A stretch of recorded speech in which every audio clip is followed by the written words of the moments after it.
There you are. Welcome to our show today. I'm Lady Lou, the baby boomer babe, and this is our wisdom chats for the curious. We're so glad you're here. We have a wonderful co-host today, and actually two co-hosts, because we have Peggy Sue Skipper here today. She is the MC for the upcoming Wellness Expo in the Houston area, and we have our wonderful Marian LaSalle. She's our regular co-host. Say hello, Marian. Hello, Marian. There she does it again. And our special guest is Lisa Chalmers. And we are so tickled to have you, Lisa. Welcome. Thank you. Thank you so much for having me. You're so welcome. Well, Peggy, why don't you lead off and start with a question or two? Okay, I will do that. Well, first, I'd like to kind of start off because Lisa, I understand you've been part of the Wellness Expo up in the Dallas area for a number of years now. Correct. So you have some experience in what is going to be coming to our Houston community. So Absolutely. Could you just share that with us from a vendor's perspective? Well, when I'm at the Wellness Expo, I usually get to do a talk, and I get to talk about my practice, hypnosis. And then I go into the vendors area and I do intuitive reading there. So you have a wide variety of people that show, of course, in the wellness field, whether it's energy work or aura reading or tarot cards or whatever it is. It's just a really wonderful space, beautiful energy to come and just spend the afternoon to walk around and, talk to people. To see what's available. I think Exactly.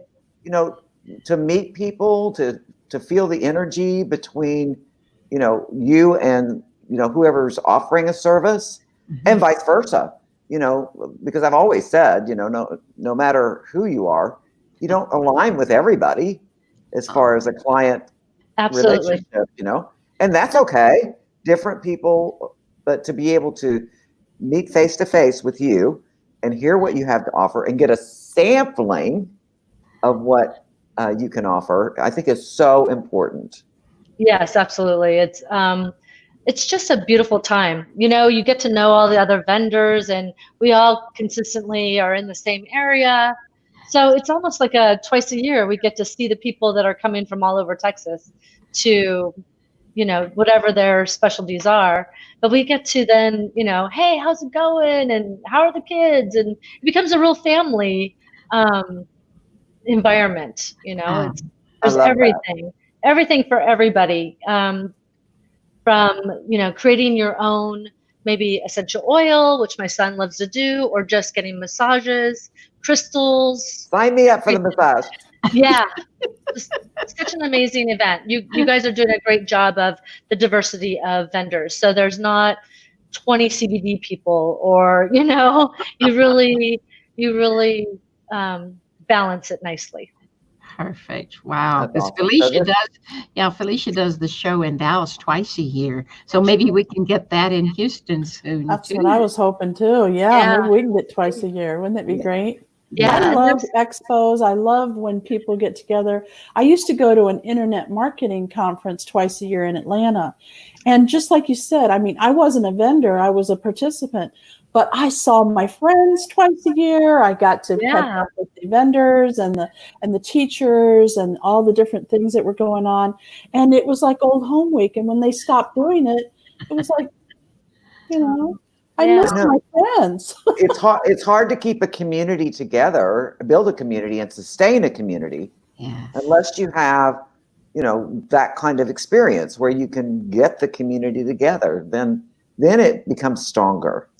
And you do look forward to seeing those people once a year, twice Lady a year. Lou went with me one year, didn't we, Lady Lou? I did. we have a funny story about that. We weren't used to the big airport. And when we got there, we were like, okay, so we need to make our way down to the baggage claim. So we're seeing the signs, and we're walking and walking. I keep seeing signs, baggage claim this way. We're walking and walking. It seemed like we were walking for a mile.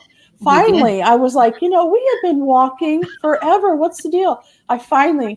Lady Lou says, hey, let's ask somebody. Yeah. So we asked somebody, oh yeah, it's another 2 miles down there. You hop on that little train right there. And I was like, oh God, help me. Oh, it was a nightmare. We would have been blocked. 2 miles. That's crazy. It's on the other side of town. That's Dallas. That's Dallas Airport for you. Definitely. No, it wasn't Dallas. It was Atlanta. It's Atlanta. Oh, Atlanta. Oh, yeah, it's even worse. I've been there too. Yeah. But it's kind of nice because there's a lot of vendors that are already down in Houston that trek all the way up to Dallas. So it'll be nice to go be down in your area, your neck of the woods, I should say, you know. We're looking forward to it. Yeah. Yeah. Oh, how wonderful. I'm looking forward to the So I bullet do have a train too. question. You know, it takes us back and forth to Dallas. Yeah. Yeah. I'm sorry, Peggy. I have a question for you, Lisa. Sure. Because I noticed that you're a hypnotherapist. Mm-hmm. You also do intuitive work. Correct. So would you say that, how do those work hand in hand? I mean, I can see where maybe some information is shared with someone and then maybe hypnosis can help guide them or assist them in incorporating that information. Am I on the right track here? Yeah, you're kind of on the right track. Yeah, hypnosis is a receptive state. So I'm just basically a tour guide, basically. I get to lead you. It's like being lead into like a meditation, but much, much deeper. You're in a deeper trance state. And then from there, we end up going to where the issues are. If you're coming to me for anxiety or smoking or weight loss, I kind of let your guides show me, and I work mind, body, soul. So if there's something going on in the body, your soul's going to feel it or your mind's going to think it. So I like to work in that triangle to kind of go home to, or hit the heart of the matter, basically, which is nice. Perfect. That makes sense. I love that because hypnosis is one of those things some people are a little shy about, but there's nothing to be worried about because nobody can hypnotize you if you don't want them to. Absolutely. Yeah, absolutely. There's a lot of misconceptions about hypnosis. You know, the biggest one is, you know, are you going to make me, you know, cluck like a duck, you know, squawk like a chicken? Not unless you want me to, you know, basically is the answer. But you have a moral compass. You have your moral compass is in place. So I can't make you rob a bank. I can't make you, it's like Genie in Aladdin. I can't make you kill anybody. I can't make you, you know, do anything. But, you know, I can help you go to the heart of the matter. Maybe you have a fear of something, spiders, and then we can go back and kind of rechange that story. Just change the subconscious story. Lisa, I have a question about the clucking of the chickens and stuff. Yeah. So what's up with that? You know, we've all seen it. We've seen it on TV. We've seen it. And people literally get up there. I mean, like, are they really doing that or are they acting? Did they get paid to do that? I mean, what's the deal? Well, they are being hypnotized to a certain extent, but you got to realize, especially the shows in Vegas or any kind of show on TV, they're either drinking, their inhibitions are kind of lessened because they're in such a relaxed state. You know, they are actually going through the motions, but they're very much aware. Your conscious mind just kind of stays to the side a little bit while your subconscious is the one that kind of takes over. Subconscious is like an 8-year-old kid. It's like, why? You know, oh, she must like to feel that way. So let's continue that for her. But going back to stage hypnosis, most of the time they're drinking, their inhibitions are lowered. It gives them a chance to, oh, I would never jump on stage, but now I'm under the umbrella of being hypnotized. Maybe that could be part of it. There's so much to it. But that's stage hypnosis. Clinical hypnosis is what I do, where it has something to do with healing the subconscious mind versus a fear, an anxiety, living in the present, figuring out why you're being blocked in the present, and depending on what you believe in, your spiritualness, so to speak, we do a lot of past life regressions. Sometimes the past holds keys that we hold on for the present. So if we can heal the past, you know, it's like dominoes, we can heal the present. I love that. There's so many things people have, problems, challenges, let's say, and they don't know what to do about them because they don't know where they came from. And sometimes they do come from past lives. And, not everybody believes in past lives, and that's fine. But so there is something to it, because I know I've had a hard time wrapping my mind around it. But I have come to the point where I think, okay, there is such a thing as a past life. There just has to be, because there are things in me that I did not experience in this lifetime, but yet they're there. Yes. So is that how you do it? You go back and find these things? Well, for when you're in a session with me, I like to have at least 3 hours, because I like to take you on a journey back in time. So I take you to 2 happy childhood memories. I like to go to room regression, because we get a lot of crap from our parents. Were they first-time parents? Were they just anxiety ridden? The baby takes on that. So I like to give that back up the umbilical cord. And then we go back to the past lives. 3 past lives that pertain to the present. Whether it has something to do with issues you might have, blockages you might have. Sometimes, a lot of my clients are very spiritual, or they do intuitive work, or they're very much healers. So sometimes we just go back to the past to get a deeper understanding of our gifts, and maybe increase gifts and talents that maybe a past life had. So it's, yeah. Now, can you do And do you find that sometimes? Go ahead. I'm sorry. Go ahead. No. Well, I'm just going. Can you do this virtually? I have done it by Zoom, but I like to be present. I like to be able to see the emotion, because afterwards I always ask, how long do you think you've been hypnotized? Oh, just a few minutes. And then the other thing is, I don't think I was hypnotized at all. Well, we go into a REM sleep. We have a lot of emotion. We'll cry silently sometimes in the presence, especially of higher selves or grandparents or ancestors that come through. That's a very emotional thing. So I can tell, but I like to be in the room with you. So. Good. Yeah. Yeah. Okay, I think Peggy. that's always best when possible. Yeah. Well, shoot. I lost it. Squirrel. I told you. Squirrel. Well, okay. I have a question. Then while I'm asking Please, it, Marian. Peggy, you'll remember, right? Maybe.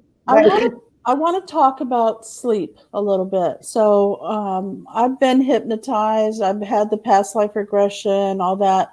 And I'm not calling it a problem. Other people seem to think it's a problem, but I don't. If I close my eyes, I'm asleep.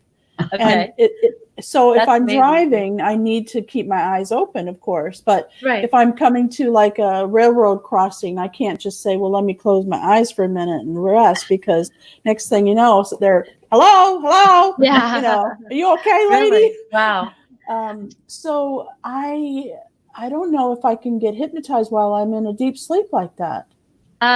Well, I would try to do it before you fell into that deep sleep. And hypnosis is not sleeping. It's very much your conscious mind just kind of steps aside. You're very much aware of being present. Yeah, I can't do it then because I'm asleep. I mean, literally. Lady Lou can tell you, within seconds I'm snoring. Have you tried meditating? Do you meditate? I do, but I do walking meditation or stare into a candle or something. I have to keep my eyes open, otherwise I'm asleep. Well, then we can hypnotize you with your eyes open too. That's not a problem. Okay. Yeah. Oh yeah. We can. Oh, yes, yeah, absolutely. Like the watch thing, remember? No, I don't use the watch thing, but staring at a candle, we're constantly, all hypnosis is self-hypnosis. We are constantly in the zone, whether it's underneath the water in the shower, staring off at a candle when you're just, vegging, or you're in that zone. It's just kind of like a state. That's usually when the muse taps us on the shoulders and says, when you get out of the shower, write this sentence down, because that'll be that's your bestseller book item right there, and then you get out and then you forget to write it down. It's like, oh my God, I just had a bestseller right there. What was that about? So same with at night, every time we wake up or every time we go to sleep, we're in that constant state of that zone area where our subconscious is awake. Our conscious mind goes to sleep. So those are so important. I always tell my clients, as you're going to sleep at night, say those I ams. I am strong. I am healthy. I am wise. Because your subconscious has 4 to 8 hours to work on that. My case, barely 2 sometimes. But anyway, so if you're going to sleep at night, and I tell all my clients the same kind of little story here, you're on that roller coaster. Oh my God, I can't believe Betty Joe did this to me. And, I'm just and then you go to sleep thinking that way. Your subconscious has 48 hours to work on that. So the next morning, it's like, if I had a knife, I'd just stab her, I'm just, that Betty Joe. Exactly. Ooh, she just gets me so going. Exactly. So, but if you go to sleep thinking happier thoughts, or even if it's not a happy thought, maybe whatever Pinterest affirmation you come up with, as long as it's an I am, because I am is very strong, a strong affirmation. I like to say I am healthy, or whatever. And then I'm drifting off to sleep. So again, I don't sleep very well at night. So the next morning, if it's 6 o'clock and I'm waking up and I just gotten to sleep, it's just not so bad. It's just, I can deal with it instead of flying off the handle, Yeah. Right away. I would be an absolute trillionaire if I could bottle what I have. Absolutely. Actually, I don't know. Go ahead. Sorry, Peggy. Okay. I have my son's father, when we were married, used to get so frustrated. He said, how can you just lay down and close your eyes and go to sleep? It's like, because he kind of suffered from insomnia. Yeah. And I said, it's a clean conscience. Yeah, there you go. There's something wrong with my brain, I'm sure. Oh, that's funny. That's funny. I love it. Oh my. Well, so at the Houston Wellness Expo, then, Lisa, you're going to be doing small kind of sample readings. I will probably speak on hypnosis and past life regression, and Okay. what I do. I won't do any regressions while I'm there at the expo, and then I'll just do intuitive readings. So you'll come sit with me, either have questions or you just let me read. And so I'm knowing and I can hear, and sometimes a good medium on a good day. Sometimes an ancestor will come through. I do love to do past life readings, so I can do those. Oh. And that's the cool thing about my intuitiveness. It helps me guide while we're under in hypnosis, especially when we're in a past life, I just have to be careful of like, hey, there's a guy over there, go talk to him. It's not really a video game. I have to let the client be the one to discover what they're discovering or meant to discover in a regression. Right. Nice. And I understand you're clairaudient as well. You said something about this. So that is from my understanding, that's really the most rare type of of intuitive gift. It's usually people see things or I just know. It's things. just knowing. It's just knowing. Yes. Sometimes I hear, a lot of times I need to, for me, it's hard to do this for myself, of course. It's easy to give affirmation to other people. So I have to start listening to those voices a little bit more sometimes. But that's what I do usually at the fairs, is do readings one-on-one. And it gives my clients a chance to come see me and not have to come to pay an office visit or a phone visit. They can come and talk to me in person, which is nice. I love that. Yeah, absolutely. Yeah. Wow. So I'm assuming through all of this wonderful COVID thing, you have been doing more probably phone sessions than normal. Absolutely, yeah. It's kind of cool. I have a fair this weekend too, and I'm getting people from all over the United States, from New York all the way to California, and when I do these little tiny mini fairs once a month, it's just the people in the area. So it's been very special to have people from all around the United States calling. I'm not sure how they're finding me, but it's kind of cool. That is kind of cool. And I think people have a lot of questions right now because, I do believe that one of the really horrible things about the time, the challenging things about the time right now is that nobody really knows what or who to believe. Yeah.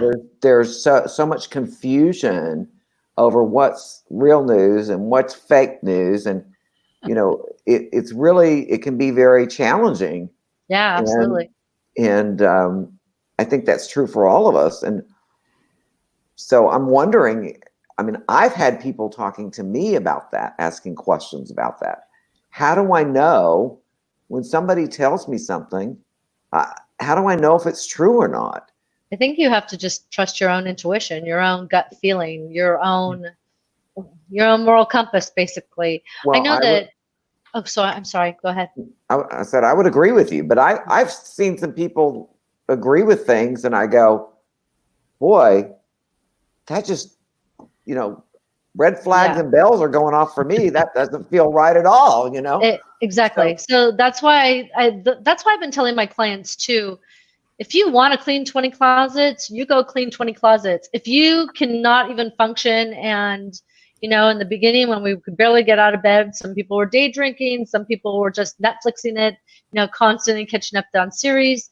I feel like it depended on what you needed to do. And now I feel that the people that have had to do whatever they needed to do, whether it's stay in bed or go, now your body's telling you, okay, I've had enough. So the people that were staying in bed are now going, okay, I need to start moving again. I need to get back on my routine. I need to start living again. And I think it gave us, I'm included, that, the ones that needed to slow down, I'm constantly busy. So it taught me a lot on the importance of family and just all that, like I said, Pinterest stuff, affirmations that you hear. It really is nice. This has been a really good thing for me, just to learn to just slow down. So, like others need to organize or speed up or whatever it is, but I feel like we're all going through our own little, so don't judge, Good one.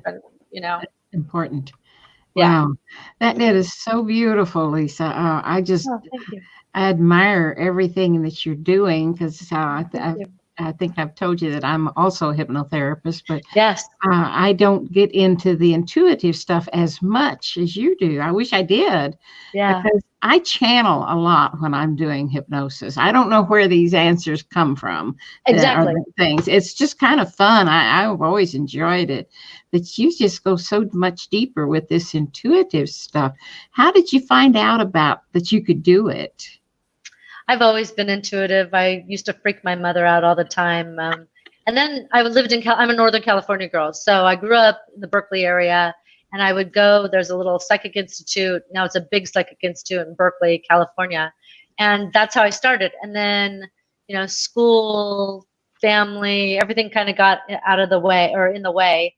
And so I really haven't been professional for the last maybe 8 years.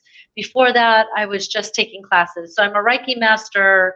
I'm, I work with energy work all the time.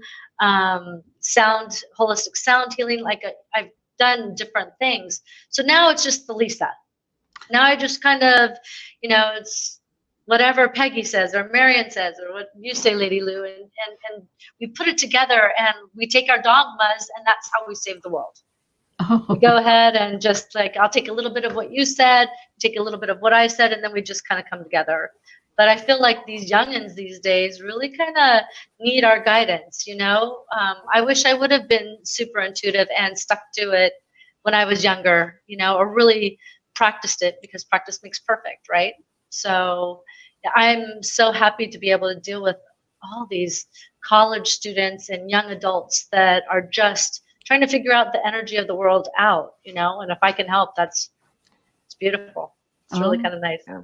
That is beautiful. I don't know if I shared this with you ladies last week or not, but I saw a cartoon that somebody said, the definition of insanity is doing the same thing over and over again and expecting different results. And the other person looked at him and said, yeah, well, it's also the definition of practice. Yeah. It's like, oh, I like that. Yeah. I like that. Again, Pinterest is the greatest thing in the world, let me tell you. Peggy Sue, you're going to be the MC. What does that really mean? Are you going to be introducing everybody at the expo? What are you doing? I am. I'll be introducing all the speakers and announcing, I guess, when the next speaker's coming up, that kind of thing. So other than that, I'm not really sure. Whatever I need to do. You're flexible. Yeah. I'm flexible. that. Yes. Very flexible. I definitely am looking forward to, in those time slots between the introductions, being able to meet the vendors and really see what's going on. So it's going to be a great play day for me too. Right. What are the dates again? I'm sorry. It's September 5th and 6th, Labor Day weekend, Saturday and Sunday, at the Lone Star Convention Center in Conroe, Texas. Yes. So it's a little north Houston, obviously, but that allows for those people from Dallas to come down more easily. Yeah. And great convention center. I haven't personally been there, but I know it's right close to where you live, right, Lady Lou? Yep. It's a very nice convention center. Yeah. Okay. Free parking. Yeah. Well, that's good. Yeah. We love free parking. So yeah, I'm just so excited about getting this community together. I know I keep saying that, but it keeps being true. That's right. I just feel like we really need that coming together place. I like it because the Wellness Expo has been going on for like 26 years or something. So they have it together. So when they come to Houston, it's not going to be like, I don't know what's going on. I don't know who's next. I mean, everybody's going to have, they know what they're doing by 26 years, right? Exactly. And Felicia's bringing her heavy hitters down. So Joy from Miracles of Joy, I know you had her on your podcast also. Amazing theta healer, amazing woman. She's a hoot too. I'm sorry? She's a hoot too. Oh my God, yeah, super funny. And her laugh. I love her laugh. So actually I do readings for her once a month and her little mini fairs. So I'm so excited that Joy will be going down. I think that's another reason why I said yes to going to Houston. Yes. And then we have a good group coming down. I don't know the whole list, but like I said, Alicia only invited the ones that she really feels strongly about and cares about and is in love with the expo and supports the expo. So I am just so excited to meet them. I've known Joy for quite a while, and have actually worked in her shop. Oh, cool. Okay. Yeah. So, I adore her. And she's the only one I really know from Dallas, though. So I'm really looking forward to meeting some of those other people. And Marian and Lady Lou will be there interviewing people. Oh, that'll be great. That'll be fabulous. Yeah. So we'll get even more information. And it's just going to be interesting to see who shows up, how it evolves, what kind of energy we can create. I mean, it feels so good to me already that I can't wait to feel it like up close and personal. Oh, me too. Yes. So Peggy, I would just say, get down your hand movements, 5, 4, 3, and then because Lisa can talk a long time, so it's like, no, it's always fun though. It's great, and you're the opening act basically. So you kind of tell them who we are. So that's a good job to have. Wow. Well, it's going to be a really, really good experience. And interesting, all 4 of us will be there. Yeah. That makes a pretty interesting group right there. Exactly. That's why I always go so early to set up my booth, because I love to be able to talk to everybody beforehand, because we get so busy during the day that we can't really go. So, and then by the second day, it was even better because I know who I need to hit, like where I need to go first before I need to go back to my booth. Yeah. So it's a good day. It really is. Yeah. Peggy, do you know who's going to come for food wise? Other than okay. I do not know that. No, it'll be interesting to see. Yeah. Well, it'll be catered, I'm sure, because as I remember, the center does not have a kitchen that I know of. Okay. At least. So sometimes I'm sorry. Well, I don't know. Hopefully there'll be some good foods there. Yeah. Sometimes in Addison we have food trucks. So they usually have a vegan something and then usually meat something. So like barbecue. Tacos or barbecue. Yeah. That's usually really good. So I'm sure Houston has a lot of good stuff down there too in that area. That's absolutely. Yeah. It's a big party. Yay. Absolutely. And I'm sure that I have no doubt that Felicia has that covered. I'm sure. Very organized. Absolutely. Yeah, she is. Lisa, what part of Dallas do you live in? I'm in the Flower Mound DFW area. We're not too far from the airport here. We haven't been here that long, so I'm learning the area. Still, Texas is a big state. You know, it's a big state. All my children, my oldest went to A&M, my middle one went to SFA, and my youngest goes to Texas State right now. Oh my goodness, you got them spread out all over Texas. I got them spread out. You have 3 kids in college at the same time? No, actually my oldest is out, and my middle one is in grad school. She's actually in Chicago normally, but she's staying here in Texas because of the virus. It's, as you know, downtown Chicago is not doing too well. There's a lot of rioting, a lot of protesting. It's just a crazy time. So we asked if she would come and stay with us. So it's been very, very nice having her home. Yeah. Family is still first, isn't it? Exactly. Yeah, exactly. So. Wow. Well, I've got another question for you, Sure. Lisa. How did you decide you wanted to be a hypnotherapist? Oh, that's kind of crazy. There's a gentleman who, his name is Seon, who is kind of like a channeler himself. He channels a spirit or an entity called Malachite. And so I had a reading with Malachite, and I don't get very many readings at all for myself personally, but I do love Seon's energy. And Malachite said, hey, you should try that hypnosis stuff, just try it. I'm like, yeah, right, whatever. No, go try it. And so there's an amazing teacher here in the DFW area, Mark Johnson, who is with the Newman Center and for past lives. And so I did my hypnosis classes with him. And then I also then took past life regression with him. And then I've also done past life healing with a lot of other people also. So just kind of take a class here, took a class there. A lot of great resources in hypnosis. You can do a lot of amazing things just by talking, just conversation. Oh, I love it. Yeah, so it makes it. So I deal with a lot of children, I should say, high schoolers, especially golfers in their head.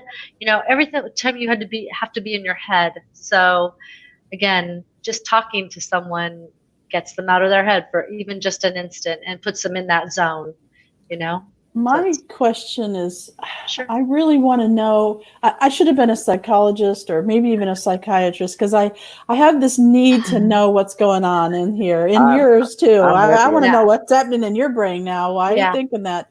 But what is the most popular things that people do come to you for to get help? Well, basically, I'm in the world of spirituality. So past life regression is probably 85% of my business. Wow. And then they usually most of my clients come to me for a session, and then I tell them, you can't come back to me for at least a month. I want you to process. I want you to just absorb it. I want to see what kind of changes took or not took, or where that moral compass, that free will sometimes slips on in, and kind of you go on doing well, and then you kind of slip a little bit. So wait a month, and then usually I'll see them once a month. And I still like to have 3 hours. I know it's a long session, but we get a lot done because then we go and work on those past life things where there's a fear of something. Oftentimes, isn't it like a challenge with a particular individual? Absolutely. It's all individualized, definitely. Right. But like contracts. So I've had a client, a woman, beautiful executive, Lisa, I'm a catch. Why can't I find a guy? What's going on with me? What's wrong with me?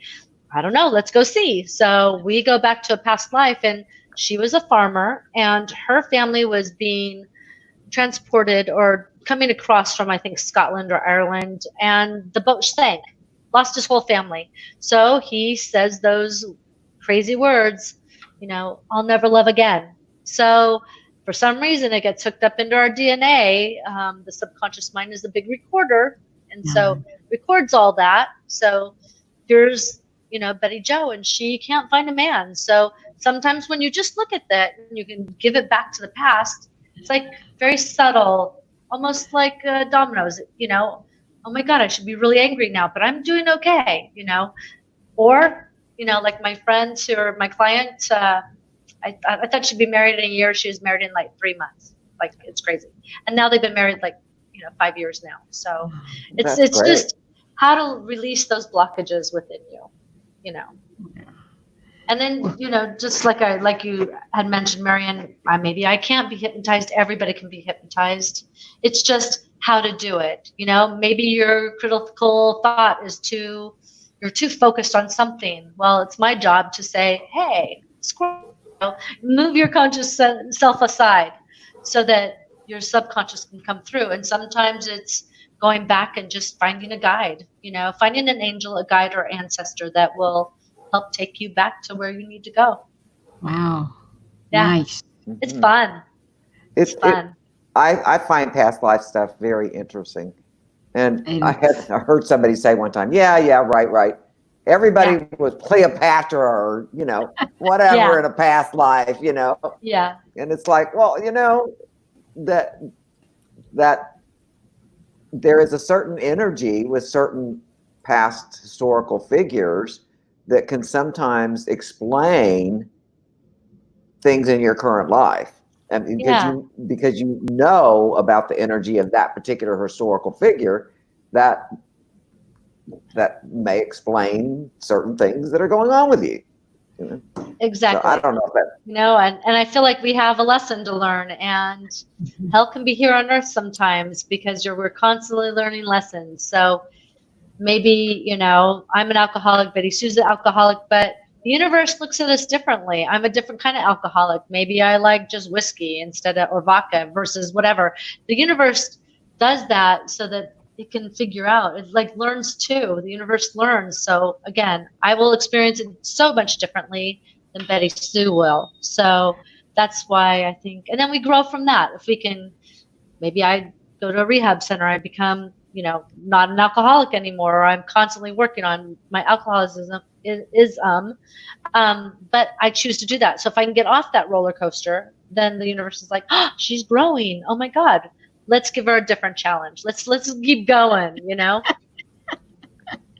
Oh, that must be fun then. I mean, it's a blast. Yeah. So we get to find out when I do a past life. I always go through that lifetime, depending on where it takes me. Usually happy events that pertain to the present. But I always ask, what was your greatest joy? What was your biggest regret?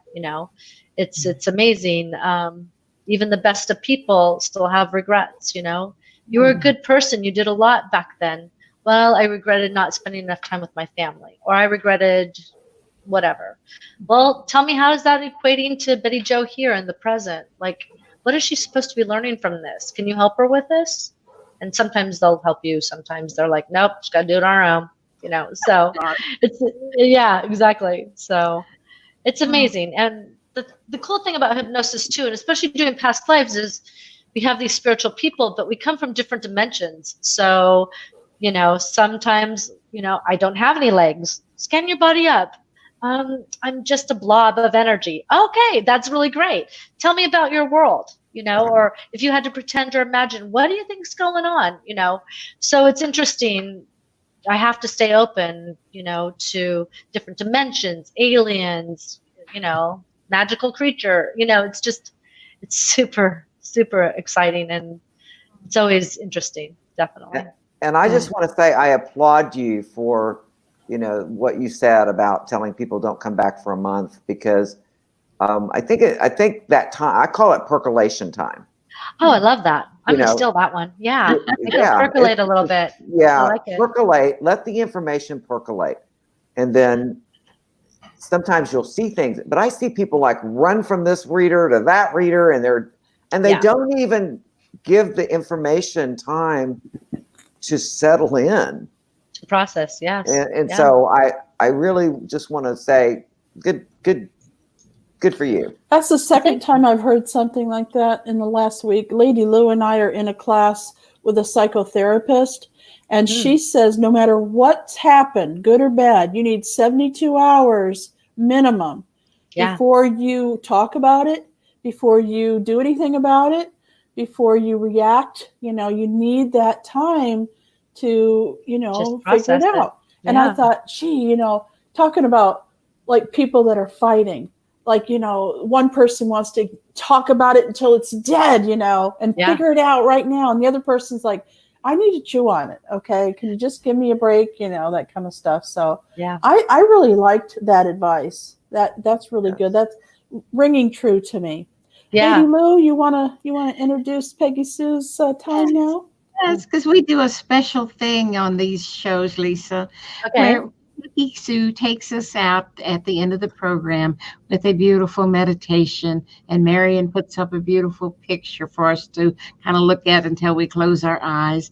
So we want to thank you so much, Lisa, for being here. This has been wonderful. This is an honor. I Thank you cannot so wait much. to meet you, Oh, Lisa, in yeah. person. Yeah, Thank coffees. We're you. going to coffee. Oh, we're so pleased. Thank you. And thank you, Peggy, for being here, and Marian. And we thank our audience for being here, too. And do watch the replays, because we got some really good shows over there on YouTube. Yeah. So thank you. And Peggy, we'll let you take us out. Goodbye, everybody. Bye-bye. Thank you. Okay. I love you all, and I'll hang on afterward. Okay. Okay. So while Marian gets the graphic up, there for it those is. of you who haven't done this with us before, this is a little short 5-minute meditation, and it is a world healing meditation. And I would ask that you just sit back comfortably in your chair. And for this particular meditation, I would ask that you breathe in through your nose and out through your mouth. And the breath is very important to make sure that you're taking a deep, deep belly breath in through your nose, and then an equally long exhale through your mouth. And to just repeat that cycle for the whole 5 minutes of the meditation. And focus on your breath, even more than you focus on my voice and what I'm saying. Focus on your breath. And as you begin to breathe in now, through your nose, deep belly breath, see, feel, and experience this beautiful white light that is literally filling your body with that breath. Filling your body and surrounding your body, actually cocooning you. And then as you breathe out, you send that white light out to me, to everyone on the call, to the whole planet, so that we are literally surrounding the planet with the exhale of this beautiful, healing white light. And breathe it in. Feel as it comes back to you, supercharged with the love of the people that are sending it to you. And send it out again. Deep, deep breath. And focus. See that white light as it enters your body through your nostrils, fills you and surrounds you, hugs you, and then send it out. And this healing energy is always available. All you have to do at any time is breathe it in and feel it entering your body, surrounding your body. It's always there, and there's an endless supply. And send it out. And as we send it out, we're sending it to each other. We're sending it to every animal, the plants, all the people on the earth, the planet herself, into the water, and then cocooning the planet, and hugging the planet with this white light. And then breathe it in again. And each time you breathe it in, it's stronger, it's more powerful, it's more loving, it's a greater, greater, and greater force of love. And send it out. And then breathe it in again. Just keep the rhythm going. Keep that love coming in and going out. And notice your breath. Make sure that your in breath equals your out breath so that we are in a perfectly balanced giving and receiving process of sharing love. Breathe it in one more time. And send it out. And thank you for joining us today and for sharing your love with me and with everyone. The planet, thank you. The animals, thank you. Until next week, take this love into your night, into your day tomorrow, and spread it around. This is Peggy Sue Skipper. We'll see you next week.